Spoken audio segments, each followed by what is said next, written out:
நீங்கள் ஆற்றுல விளக்கேற்றும் பொழுது ஒரு சில காரியங்களை ஞாபகம் வச்சுக்கோங்க. விளக்கேற்றும் போது நான் சொல்லியிருக்கேன் ஆல்ரெடி 2 திரி ஒன்றிச்சு சேர்த்து வச்சு விளக்கேற்றணும். அது ஹஸ்பண்ட் அண்ட் ஒய்ஃபு, கணவன் மனைவி 2 பேரும் ஒன்றிச்சு இருக்கணும் அப்படிங்கிற மாதிரி ஒரு அர்த்தம். அதே மாதிரி விளக்கேற்றும் போது வளையல் போடாமல் விளக்கேற்றாதுங்க. வெறுங்கையோட விளக்கேற்றினா அது தோஷம், நல்லது கிடையாது. ஸோ வளையல் போடாமல் விளக்கேற்றப்படாது. அதுவும் வந்துட்டு கல்யாணமான பெண்கள் எஸ்பெஷலி வளையல் போடாமல் தயவு பண்ணி விளக்கேற்றாதீங்கோ. ஒன்று. 2வது, அதே மாதிரி பொட்டு இட்டுக்காமல் நெத்தியில் குங்குமமோ இல்லை ஸ்டிக்கர் போட்டோ, அந்த காலத்தில் குங்குமம், இந்த காலத்தில் ஸ்டிக்கர் போட்டு எல்லோரும் வச்சுக்கின்றக்கா வச்சுக்கோங்களேன். உச்சி பொட்டு, உச்சியில் ஒரு குங்குமம் வச்சுக்காமல் விளக்கேற்றாதீங்கோ. அதே மாதிரி நெத்தியில் ஸ்டிக்கர் போட்டோ ஏதோ பொட்டு இல்லாமல் விளக்கேற்றப்படாது.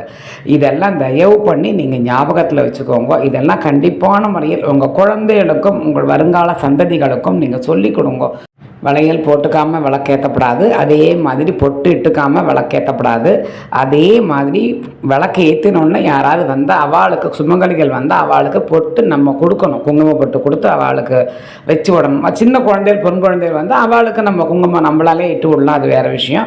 நம்ம ஆற்றுல பெண் குழந்தைகள் இருந்ததுனாக்கா விளக்கு ஏற்றின உடனேயே நம்மளும் இட்டுக்கிண்டு அந்த குழந்தைகளுக்கும் நம்ம இட்டு விடணும்.